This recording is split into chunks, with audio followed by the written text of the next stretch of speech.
Lisir wangi sliramu tumaking sirno ojo tangi kanmu guling awas jok ngetoro aku lagi bang wingo jin setan kang tak utusi dedio sembarang wojo layu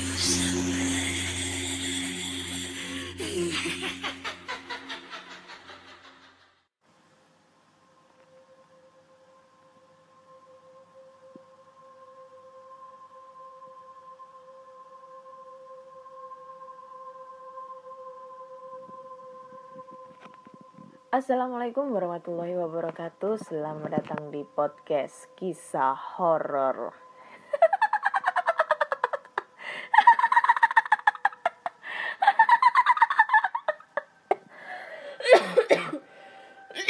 Ada batuk cuy. Oke, masih bersama dengan Ana di sini yang akan membacakan cerita horor ataupun email berhantu yang sudah dikirimkan teman-teman melalui podcast kisah horor@gmail.com ataupun di DM Instagram podcast kisah horor dan DM Instagram Ana Olive. Ya, hari Kamis malam mingguan ya. Wow, nggak berasa lagi, kurang sekitar 2-3 minggu lagi kita akan memperingati tahun baru, pergantian tahun di 2021 ke 2021 ya. Ya, planning apa yang kalian rencanain?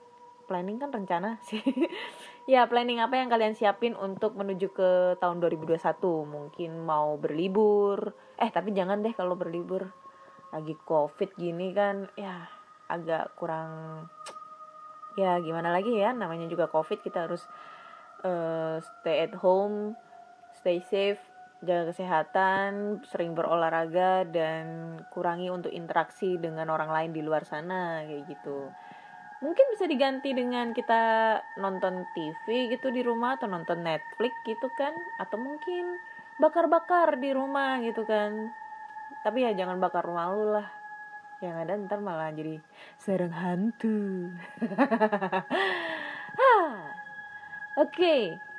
Hari ini aku akan membacakan cerita horor dan udah banyak banget yang masuk ya. Ini ceritanya udah sekitar ada ratusan email ya.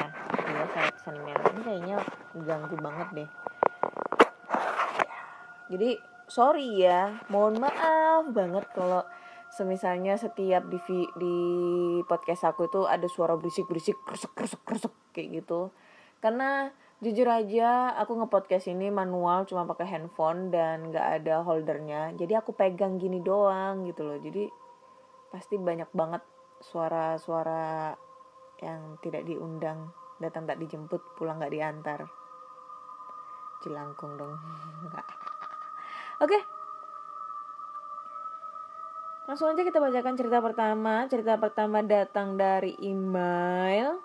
Dan ini pengirimnya yang kemarin sudah cerita tentang penghuni rumah angker ya. Penghuni rumah angker yang harganya 10M itu. Dan ini dia melanjutkan cerita yang judulnya adalah penghuni ruko 20 tahun kosong. Hai Kak Ana, kembali lagi aku kirim cerita. Karena ada banyak banget cerita yang aku alami. Ceritaku ini panjang banget.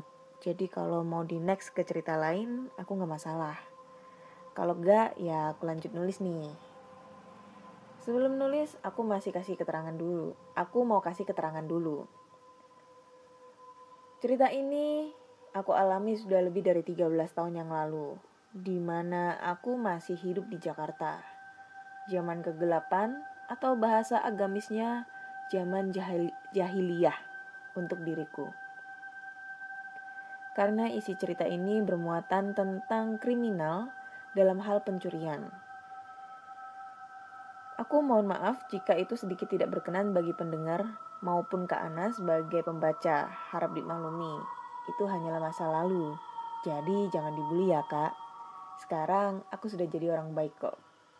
Jangan diulangin loh ya. Oke, cerita ini berawal saat aku masih kerja sebagai kuli bangunan di Jakarta. Aku dikirim ke sebuah bangunan ruko yang akan direnov di daerah sawah besar. Gak perlu aku sebut jalan apa, tapi jalan itu akan tembus ke Jalan Gunung Sahari atau Jembatan Merah. Orang Jakarta mungkin tahu ini jalan. Ruko yang mau direnov itu udah 2 tahun kosong. Sebelah kanannya ada ruko konveksi, masih isi. Dan sebelah kiri ada ruko yang katanya 20 tahun kosong. Ruko tempatku kerja ini tak ada aliran listrik dan pam. Kita para pekerja harus nyambung pam ke meteran depan ruko. Ilegal sih, tapi air itu sangat penting untuk pekerjaan kami. Sedangkan pihak yang punya ruko samaan, nggak peduli sama sekali. Dan untuk ngecas HP kami harus ke warteg tak jauh dari sini untuk menyewa colokan dan nitip cas HP. Batuk terus. Hanya berjarak 2 ruko saja dari tempatku dan warteg itu berada di sebelah pos satpam. Malam harinya kami mau gak mau tidur di dekat rolling door dan tanpa lampu, tanpa kasur, hanya beralaskan kardus. Untungnya, di depan ruko sebelah yang 20 tahun kosong itu ada penjual mie ayam yang buka dari jam 9 pagi sampai jam 12 malam. Jadi sedikit ada cahaya masuk melalui rolling door yang terbuka. Oh ya, ruko itu berlantai 4. Lantai 4-nya atau yang paling atas adalah tempat toren air dan jemuran. Kami bekerja seperti biasa, tanpa kendala. Hingga hari ke-7 kami di situ, salah satu tukang kami yang lagi bodemi itu ketok tembok gitu ya, jatuh ke lantai 3. Dia jatuh dari tangga BI dan lukanya cukup parah. Kakinya robek dan darahnya cukup banyak keluar. Lengannya juga robek. Lengannya juga robek hingga tulangnya terlihat anjing. Aku segera nelpon mandor dan akhirnya temanku itu dibawa ke klinik. Aku gak sempet nanya kenapa dia bisa jatuh. Dan itu benar-benar hal bodoh buatku. Kenapa aku gak nanyain ke dia? Jika dia bercerita tentang kenapa dia jatuh, mungkin aku pun akan berhati-hati yang berada di tempat itu. Waktu itu aku seorang peminum dan suka nongkrong ke diskotik. Jadi butuh uang banyak buat kesana. Saat itu aku berada di PT besar yang kerjanya itu dari jam 8 pagi sampai jam 5 pagi. Namun dengan gaji besar. Cukup untuk pergi ke klub malam. Maaf ya, ini realita saat dulu aku di Jakarta sebelum Hidayah datang. Iyalah, Jakarta tuh kota metropolitan. Katanya kalau ke Jakarta gak ke diskotik gak keren, katanya gitu. Di tempat kerjaku di ruko ini aku hanya kerja normal. Selama sehari gak ada lemburan. Kerja hanya dari jam 8 pagi sampai 4 sore dengan bayaran 41.000 waktu itu. Kecil sekali dan gak akan cukup buat ke klub malam yang ngabisin uang sampai beberapa juta.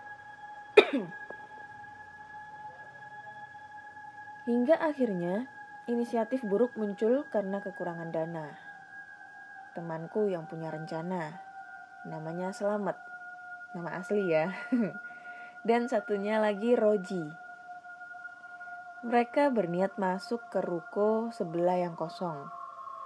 Karena mereka dapat info dari teman yang lain yang telah lebih dulu kerja di ruko tempatku kerja itu, bahwa di ruko sebelah itu banyak kabel.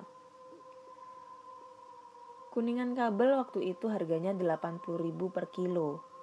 Dan kata temanku yang sesat itu, di ruko itu bisa bikin kita kaya.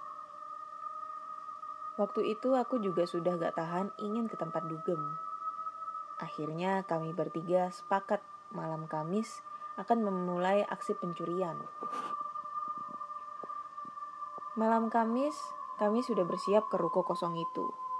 Dan tepat jam 1 malam, kami masuk ke sana lewat balkon atas menggunakan tangga bambu, melewati dinding pembatas antar ruko.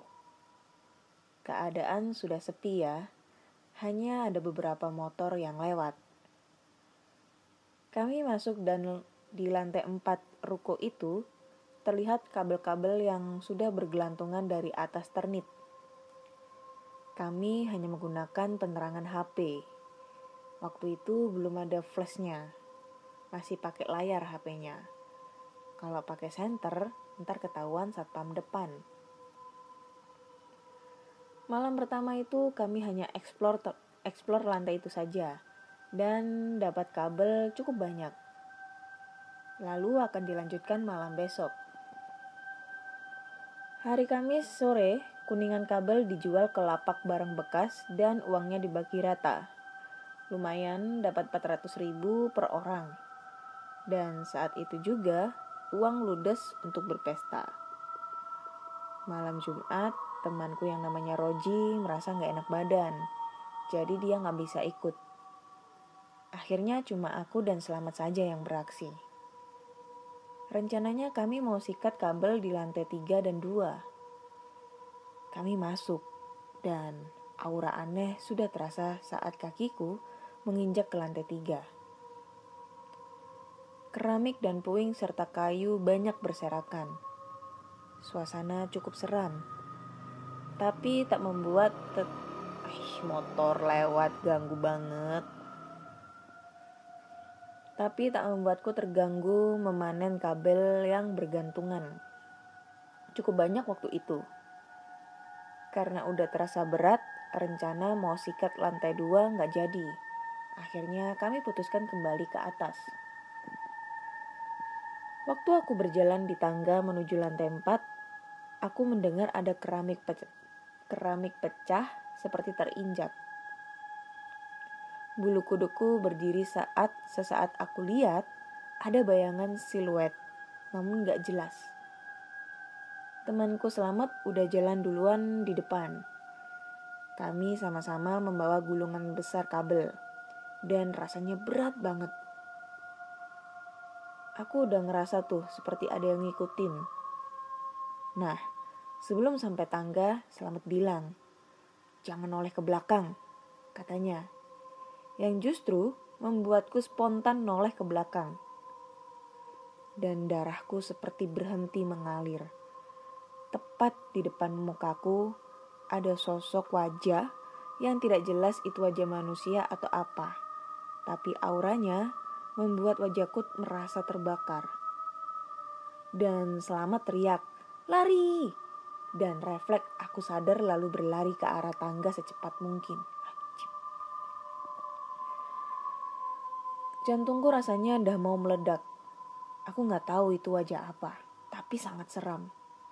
Dan saat aku lari, makhluk itu seperti mengejar. Aku udah teriak-teriak manggil ibuku yang tak mungkin dengar.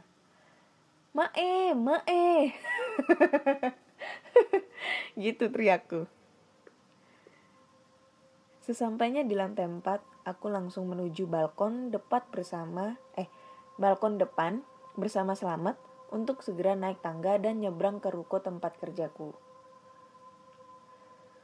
Tapi gak tahu gimana, tangga satu-satunya yang kami bawa itu hilang, gak tahu di mana. Dan tak mungkin ada orang lain ke situ.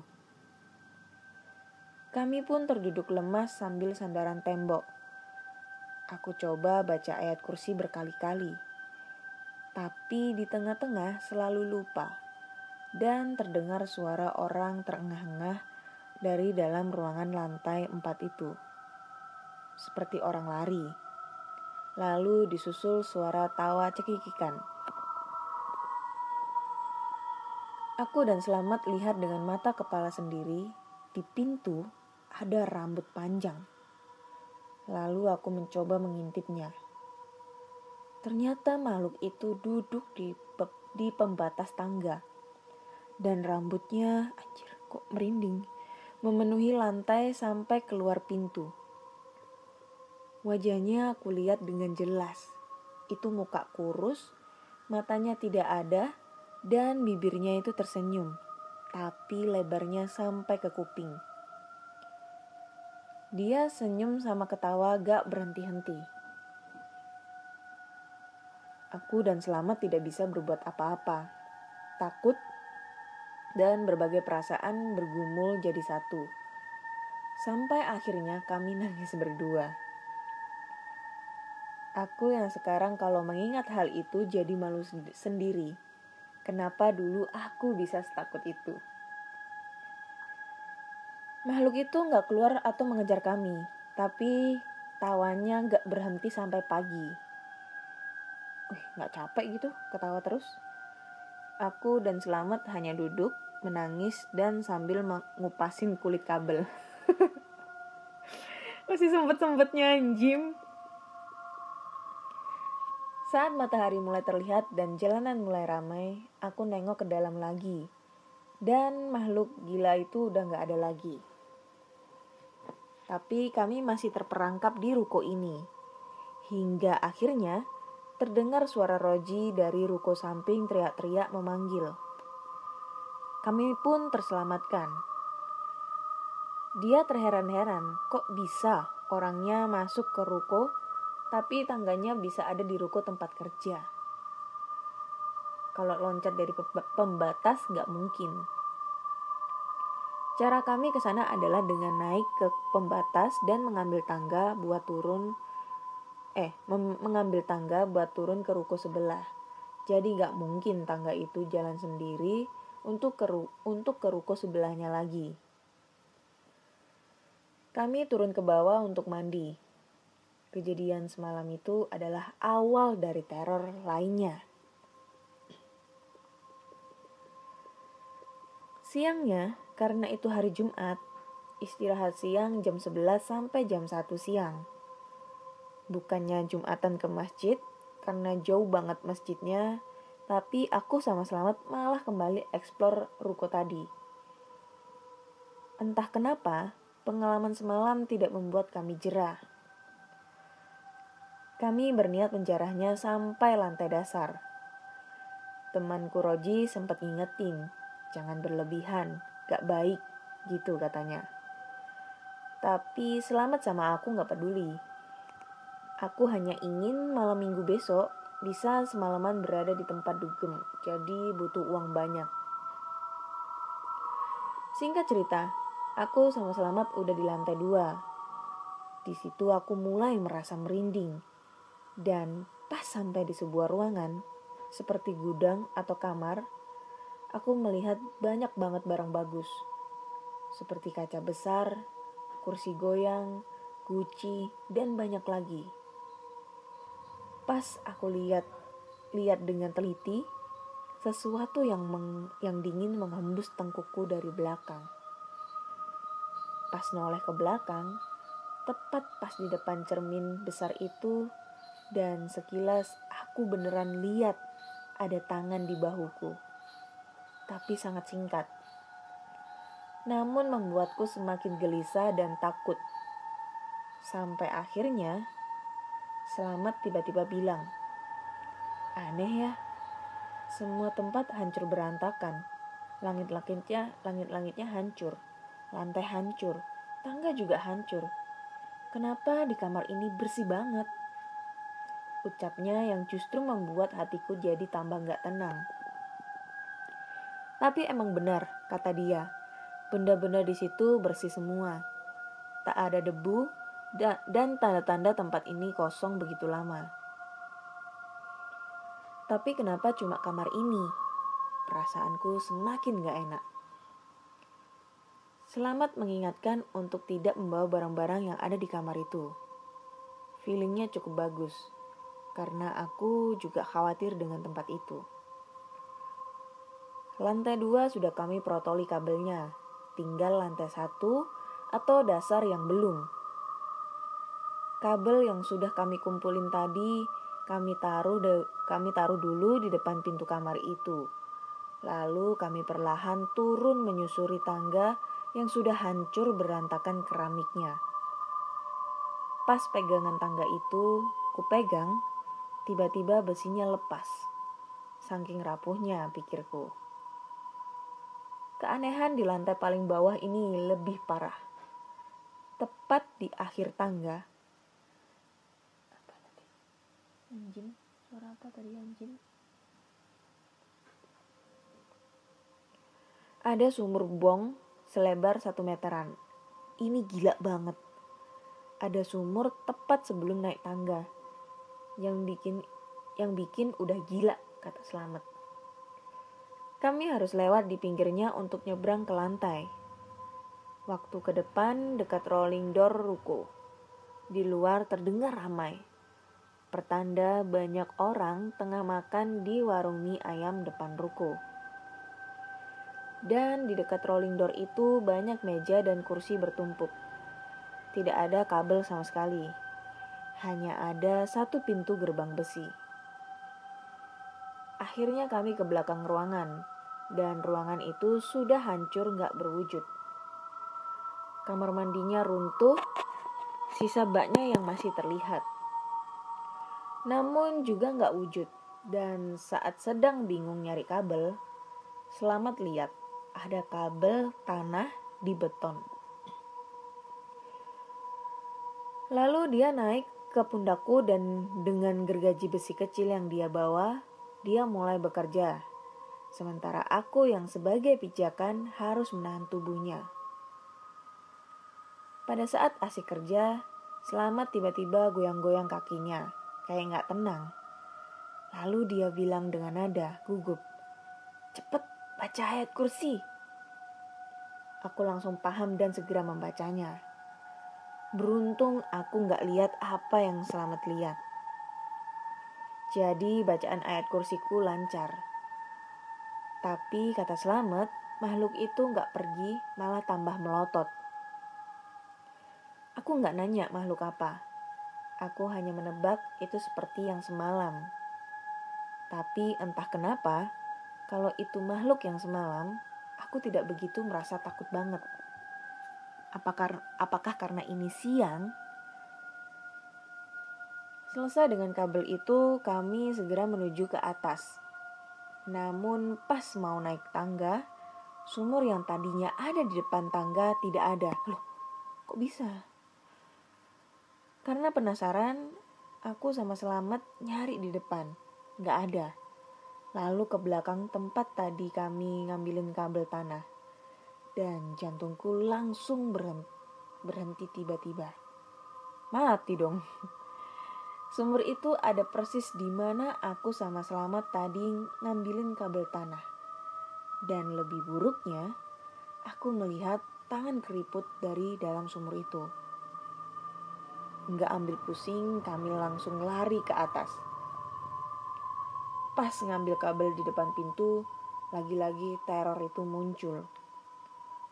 Kursi goyang itu bergoyang sendiri. Dengan sangat ketakutan, kami pun keluar dari ruko itu dengan selamat. Dan semua kabel ruko itu udah gak tersisa. Sorenya menjelang maghrib, ada temanku dari tempat kerja lain datang.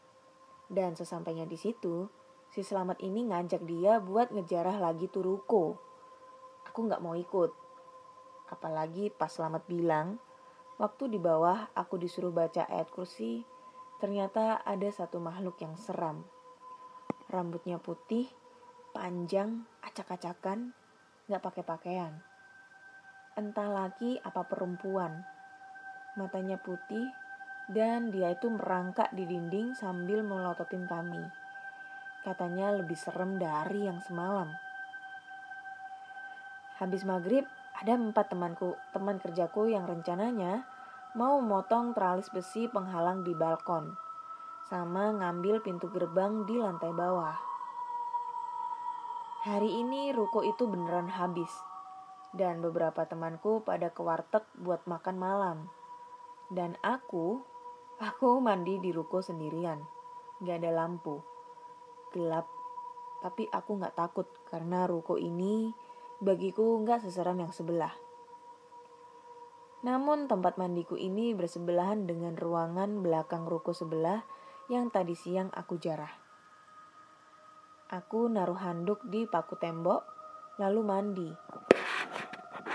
Pas selesai dan mau handukan, aku ambil tuh handuk. Tapi aku ngerasa beda dengan handuk itu. Seperti rambut. Karena kondisi gelap banget, penasaran aku raba dan aku langsung terkejut. Berteriak kaget lalu berlari keluar lewat pintu belakang tanpa memakai baju apapun. Tadi pas aku meraba itu, aku merasakan yang kupegang itu wajah orang. Di pintu belakang itu sebuah gang kecil, di mana kalau kami ke warteg lewat jalan itu. Dan di seberang pintu belakang ada kursi panjang tempat aku nongkrong sama teman-teman. Aku duduk di situ, takut masuk ke ruko. Celakanya, anak-anak konveksi ternyata ada yang habis dari warteg dan kembali ke tempat kerja melewati gang itu, di mana aku duduk tanpa selembar benang pun. Mereka ketawa-ketawa aja pas lihat aku di situ. Aku malu dan marah. Tapi biarlah mereka melihat tubuhku. Tak lama muncul teman-temanku yang dari warteg dan begitu sampai langsung pada ngakak tanpa dosa. Beneran, temen gak ada akhlak. Aku masuk ke ruko, pakai baju, dan cerita ke teman-teman tentang kejadian barusan. Ternyata temanku Roji juga sering diganggu. Dan ternyata temanku yang jatuh di awal aku cerita juga diganggu. Sebabnya karena kami masuk ke ruko sebelah. Kata Pak Satpam kawasan situ, ruko itu dulu pernah terjadi kasus pembunuhan. Agak lupa gimana ceritanya. Dan mayat si korban itu ditemukan dikubur di bekas sumur yang ada di belakang dekat kamar mandi. Tak lama kemudian, teman-temanku yang habis jarah pada datang dengan memikul tralis dan gerbang besi. Gila bener. Lalu barang-barang itu diangkut pakai bajai. Dan tindakan ini ternyata tak luput dari mata wakil mandor. Meski dia sudah dikasih uang, tapi mulutnya sampai juga ke mandor dan bos. Hingga aku dan Slamet dipecat. Dan perjalanan sialku di jalanan Jakarta dimulai dari anak pang, ngamen, dan lain-lain. Hingga akhirnya aku mendapatkan pekerjaan di Pantai Indah Kapuk di sebuah rumah mewah. Terima kasih Kak Ana, ceritaku sangat panjang tapi sudah tuntas. Next adalah ceritaku saat aku masih bocah. Salam horor. Panjang ini ceritanya, hampir kurang lebih 30 menit 25 menit lah untuk satu cerita ini. Sampai gila. Capek ya. Capek banget, gila. Bentar dulu aku mau minum ya. Nafas dulu guys.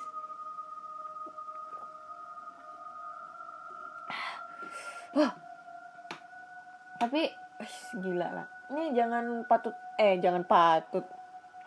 untuk dicontoh ya, untuk kegiatan mencuri kegiatan mencuri, apalagi mencurinya itu di lokasi atau tempat yang terbilang angker. Bahkan tempat tersebut adalah pernah terjadi kasus pembunuhan. Lari cuk. Yang jadi lucu adalah dia tuh habis mandi terus dia lari telanjang gak pakai baju ke depan dan diketawain sama teman-temannya. Anjing lah, gede apa kecil mas? Gede ya, atau kecil, atau mungkin kecil tapi tahan lama. Yang mana nih ya? Anjir, mulai ngeres. Ya malam Jumat. Tapi bener banget deh. Ini kalau yang aku tadi ngebaca pada saat ada salah satu ruangan yang menyimpan barang-barang seperti kursi goyang, lalu ada meja atau mungkin cermin, dan di kamar tersebut itu bersih, gak kotor sama sekali. Beda dengan tempat-tempat yang lainnya yang hampir roboh, rapuh, lantainya juga rusak semua. Ini mengingatkan aku pada saat aku explore di salah satu rumah terbengkalai ngagel di Surabaya. Ada deh videoku, kalian bisa cek aja videoku di YouTube Ana Olive karena udah ada lagi videonya. Jadi yang bikin aneh adalah aku explore di salah satu rumah. Rumah ini dulu adalah bekas pembunuhan barbar ya, maksudnya pembantaian yang dilakukan oleh kepala keluarga. Lalu si kepala keluarga ini setelah membunuh kedua anaknya dan istrinya, dia bunuh diri dengan cara menusuk-nusukkan perutnya. Nah, pada saat aku explore di tempat itu, semua lokasi di situ tuh udah mau roboh semua. Dari ya pada saat kita jalan ke depan pun itu udah mulai roboh ya, genteng-gentengnya, kusen-kusennya itu udah pada dimakan rayap. Gentengnya udah roboh, jadi kalau hujan air bisa masuk. Jadi udah berantakan banget. Nah, pas anehnya itu ada di kamar bekas pembantaian. Di kamar tersebut, ini dia masih kokoh berdiri utuh. Lantainya tidak rusak, tidak ada air masuk sama sekali. Padahal kamarnya ini posisinya ada di belakang. Di belakang itu lokasinya itu tidak ada atap, jadi los gitu ya, nggak ada atap. Terus ada pohon di sana. Aku udah pernah cerita ya ini di episode sebelumnya, tapi aku lupa di episode berapa. Sering banget aku cerita. Dan itu di situ ada pohon, sampingnya pohon itu sumur. Nah, depan kamar bekas pembantaian ini adalah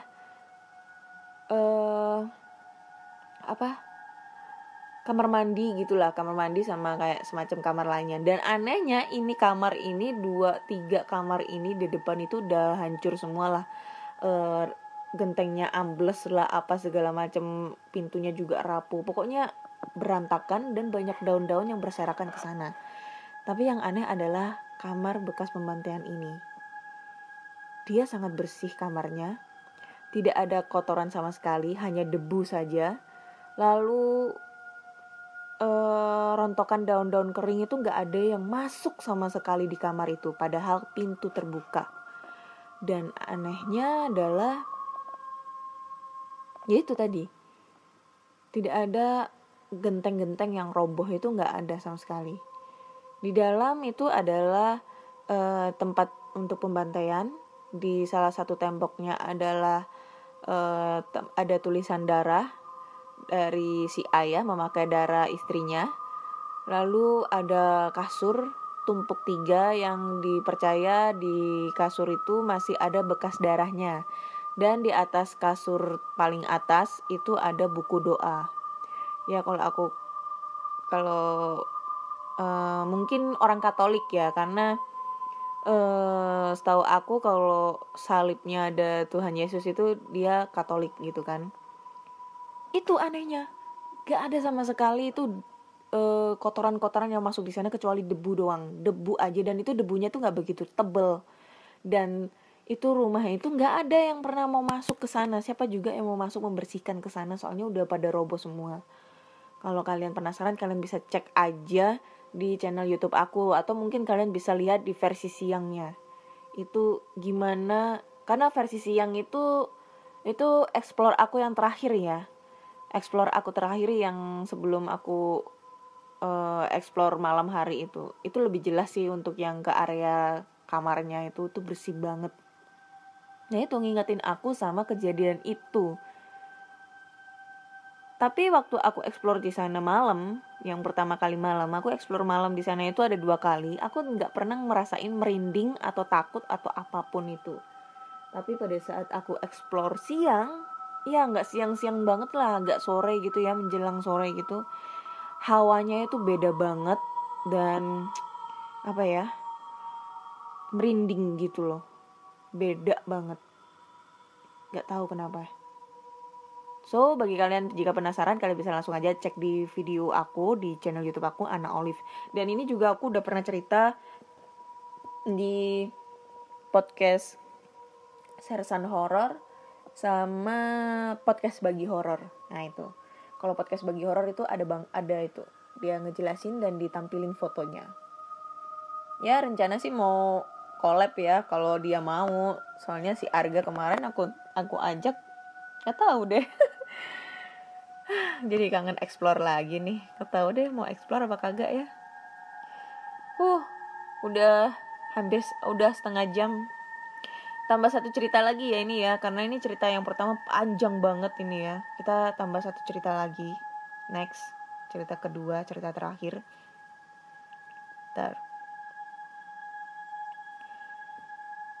Cerita terakhir. Cerita terakhir dikirim sama Sondang Arianti S. Halo podcast kisah horor. Perkenalkan, nama aku Sondang. Ini kisah yang dialami temanku. Namanya Angel. Ia sekolah di SMA Negeri 1 di daerah Bogor. Sekolahannya memang sangat seram karena dikelilingi kuburan. Namun itu dulu. Sekarang sudah tidak ada. Karena sudah banyak bangunan.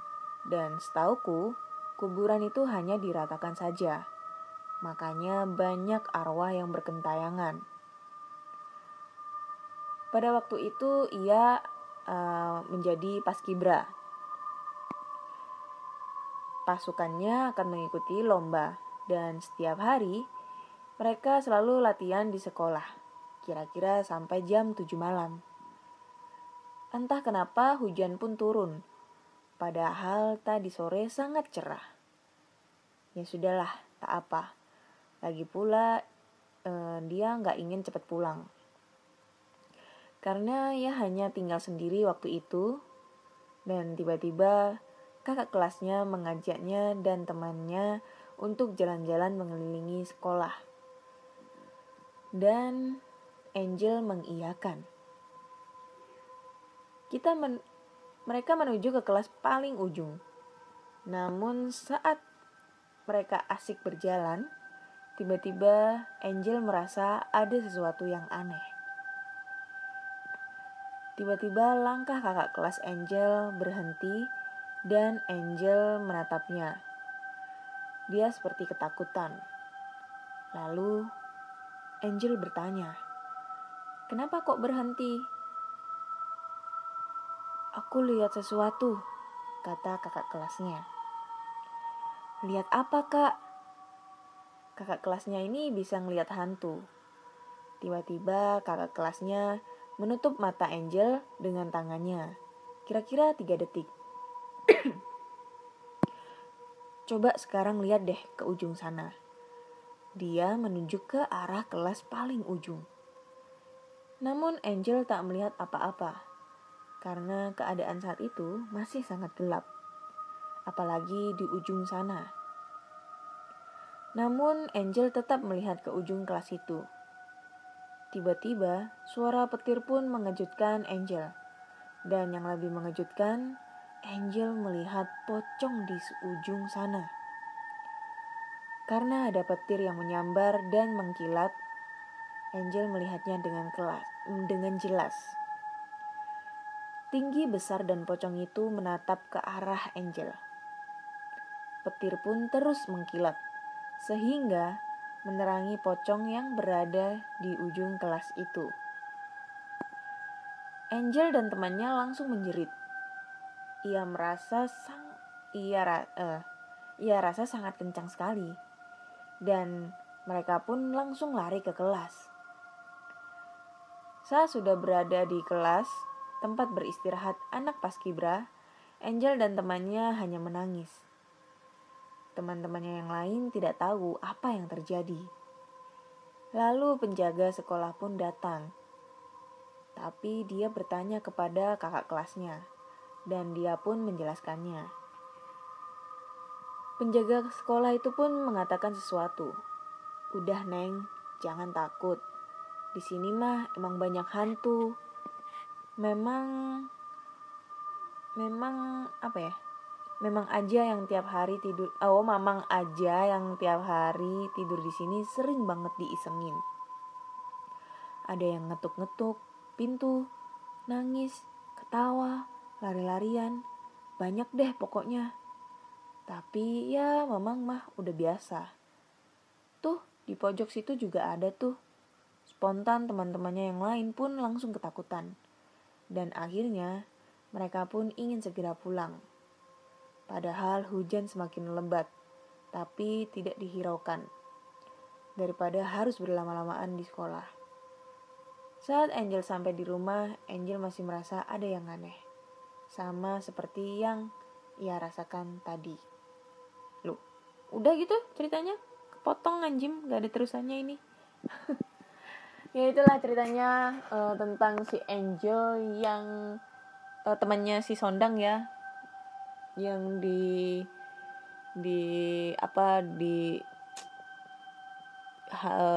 diliatin Mas Poch gitu ya. Serem juga nih ya kalau misalnya kita menempatin suatu bangunan yang dulunya adalah makam, lalu diratakan begitu saja tanpa harus dipindahkan itu jenazah-jenazahnya. Ya jadi angker dong. Tapi emang sih kalau sekolah, bangunan-bangunan sekolah seperti sekolah, kantor, rumah sakit itu emang terbilang sering banyak banget kejadian-kejadian horor yang tidak kita inginkan kayak gitu ya. Ya gitulah. Dari semua cerita ini yang menurutku yang paling gregetin yang cerita pertama ya, selain ceritanya panjang banget dan detail jelas, selain itu juga membuat aku merinding dan mengingat-ingat tentang kejadian pada saat aku explore di salah satu tempat terbengkalai yang juga lokasi tersebut adalah bekas pembantaian satu keluarga. Itu deh. Kalau kalian penasaran nih yang orang Surabaya, nanti bisa aja nanti ke DM aku, nanti aku anterin ke tempatnya. Mau siang, mau malam, monggo saya anter nih. Mungkin kalian pengen tahu lokasinya dan pengen tahu suasana di sana, apalagi yang anak-anak Indigo, Indihome, Indovision, Indomie, seleraku, siapapun itu, mungkin kalian punya kelebihan untuk melihat, bisa deh. Nanti hubungin DM, nanti aku anter ke sana. Khusus yang di Surabaya ya. Oke. Thank you banget udah ngedengerin podcast kisah horor di episode ke-65. So, bagi kalian yang suka dengan cerita horor atau mempunyai cerita horor, pengalaman horor dari pengalaman diri kalian sendiri, kakak, adik, ibu, ayah, kakek, nenek, saudara kalian, tetangga, teman, pacar, atau selingkuhan kalian, kalian bisa langsung aja kirim cerita ke podcastkisahhoror@gmail.com, podcastkisahhoror@gmail.com, ataupun di DM Instagram podcast kisah horor dan DM Instagram Ana Olive.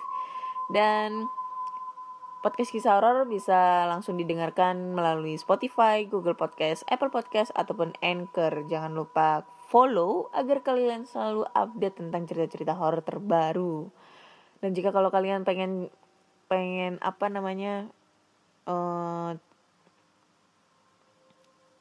kirim-kirim cerita, bisa deh nanti yang kirim apa sih aku ngomong apa sih ini, aku agak bingung ya ini ya, kenapa ya.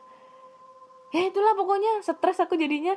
Aku jujur ya, aku ini ngomong ini sambil merem karena kebayang-bayang tadi si masnya itu keluar gitu kan, habis mandi dia keluar, dia lari keluar nggak pakai baju. Jadi aku kebayang-bayang itu. Ya ampun Ana, lu jablay ya. Enggak kok mas, aku nggak pengen kok, maksudnya nggak mau sama kamu lah. Jauh. Harus janji. Ya Allah, apa sih iki, kok jorok banget sih pikiranku. Gede nggak sih mas punya lu? Anjing lah. Oke. Terima kasih udah ngedengerin podcast kisah horor. Nantikan cerita-cerita horor di episode di 66. Saya Ana undur diri. Bye-bye.